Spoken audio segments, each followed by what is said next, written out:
we were bad in the first half.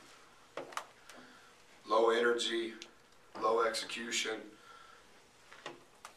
Foul trouble hurt us. Thought we were really good in the second half. Thought our energy was good. Thought our execution was good. I think we had 18 baskets. 12 of them, I believe, were assisted. That's the way we play. We've run out of time to be able to continue to play some good, some bad. We've got to start playing more good than bad. And I think we will. We just haven't had the consistency that we have to have on a daily basis. Injuries is a part of that. Youth is a part of that. Immaturity is a part of that. We just got to figure all that out. And I think we've been figuring it out. We've been honest in everything that we've said. So I hope now that finals are over and the week before finals and study sessions and all those things, maybe we can get in a rhythm. I tend to think that we will. Is it incumbent on some of the older guys like Jimmy, Bikes, and so forth to kind of grab the reins leadership-wise and be able to provide that energy that you guys need and set the tone for the younger guys in situations like this? Well, I think I don't know if it's incumbent. I think it should be incumbent on everybody in our program, with the returning guys understanding that responsibility more effectively than the young guys. And it's not terrible, it's just not good enough. And they know. I thought Jimmy played real good, you know. But Eric had 10 rebounds. We had 18 assists. We had 51 rebounds. 20 of them were offensive. That's really good. But, so can we do that for 40 minutes? And is that on the old guys more so than the young guys? I would agree. But is it still on the young guys? Yes. We've all got to do it. We've all got to do it. What do you attribute that first half to, if anything? I don't know. That's what that's what I tell them. I can be nice. I can be crazy. Be fun. I can be mute. I can hug you. I can't hit you.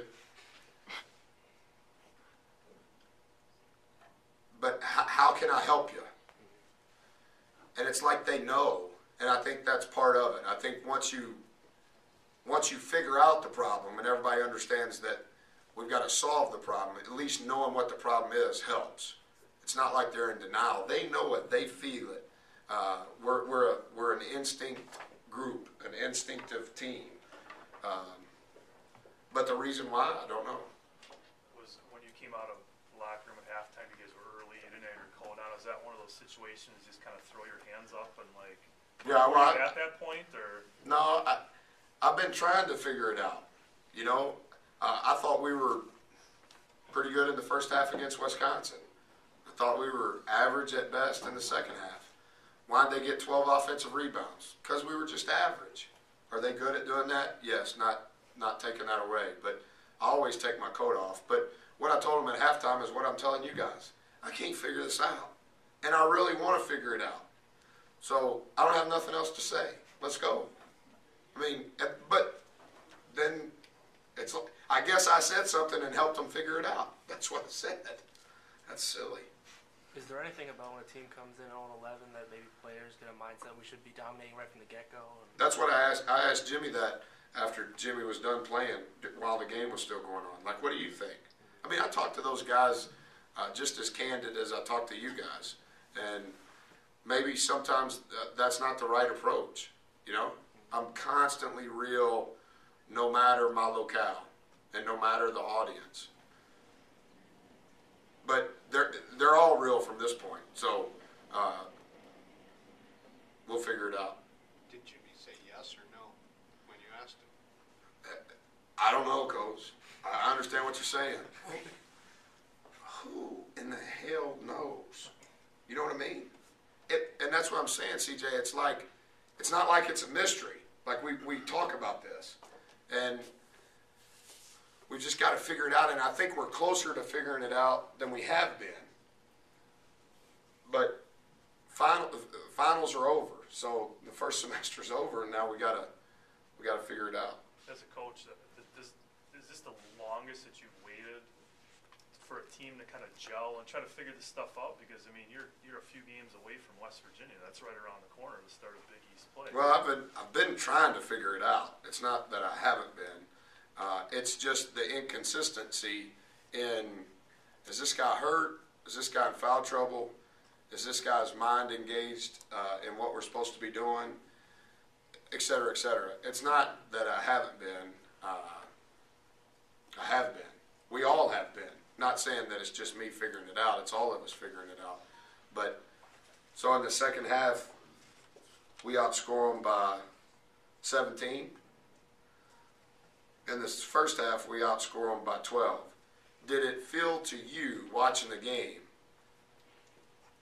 that it was only a 5-point increase from an intensity standpoint? It was, to me, it was like night and day. I know, and that's what I'm saying. Like, if you just statistically look at the numbers, oh, well, we only outscored them by 5 more points. Yeah, but didn't you feel it? It was more than 5. You know what I mean? And so it's not that we just started this today. We've been talking about this. And so even if you're looking at our entire year, I don't know if Duke will lose. Wisconsin is better than anybody thinks. I said that before we played them. We lost to Duke by 5. We lost to Gonzaga by 3. We lost to Wisconsin by 5. So we've played 11 games, and we've lost 3 by a combined 13 points. So 4.2 average. Have we helped ourselves relative to the next 100 days? No. Have we hurt ourselves relative to the next 100 days? No. Okay, well then time's up. You know what I mean? Time's up. So Melo is growing. So I start him in the second half. The first three possessions, turnover, backdoor, turnover.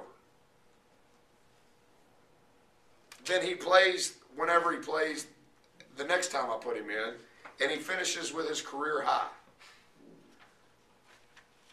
Eric, Melo has 11 points. He was shooting it like, wow, that dude can shoot. You know what I mean? But then when he was supposed to pass it, Eric has 10 rebounds in 23 minutes. Vander has 9, a career high. Vander shot 80%. I mean, it's just part of it's youth. Part of it is immaturity.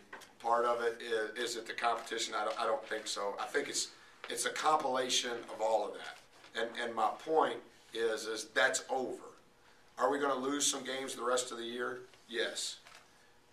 But we can't lose for that reason. One of the guys that I guess people were questioning playing time wise was Devontae. Was he healthy? Was it just a matter of he's hobbling around this morning? He's got a bad ankle that's just, I think it's hereditary more than anything else. And so again, add another guy. Are you going to be great? Are you going to be bad? What are you going to be? And I thought we had enough shuffling today. So we have 13 guys on scholarship. Jamil can't play, so you can't ask me about him. So now we're down to 12. Joe's hurt, now we're down to 11. Reggie's 6, now we're down to 10. Is that correct? So am I going to play all 10 every game? I have no problem playing all 10 every game, but can we find some consistency 1 through 10 in what they're going to be? You know what I mean? So Jay finishes the first half. I start Jay for his first Division I game, and he plays 6 minutes and has 2 fouls, with his second foul being 6 inches from the half-court line. Okay, so now, Jay, you're out. Now we have to play somebody else 14 minutes, and Joe's not a part of that. So now, just that right there, our minutes are skewed. Junior, 2 fouls. You played 12 minutes. So now we've got another 8 minutes. Reggie's sick. So, Bikes, you have to play those particular 8 minutes at the point. But because you have to play at the point, you can't play at the 2. Well, DJ, you've got 2 fouls, and I'm not sure how many fouls DJ had when he picked up his second, how many minutes he had played. So DJ's out, Junior's out, Jay's out, Joe's out, Reggie's out. Okay, well, that's 5 guys. Jamil can't play. That's 6 guys. Well, there's only 6 guys to choose from, and only 5 of those 6 can play. So we just need some consistency within all of that. Can Jimmy play? Jimmy can play as many minutes a game as you want him to. Bikes, I feel the same way. DJ can't. DJ's got to have a break. Junior's got to have a quicker break than you think he does. Chris has got to have a break. Devontae's got to have a break. Jay, I think, is probably somewhere in the middle. He's probably similar to DJ. But whenever it is that they're playing, are they giving us what we expect them to give us, and are they giving us what we have to have in order to win? Is Devontae's ankle just something that's you Yeah, have to watch it? And, he'll be fine. Yeah. He'll be fine.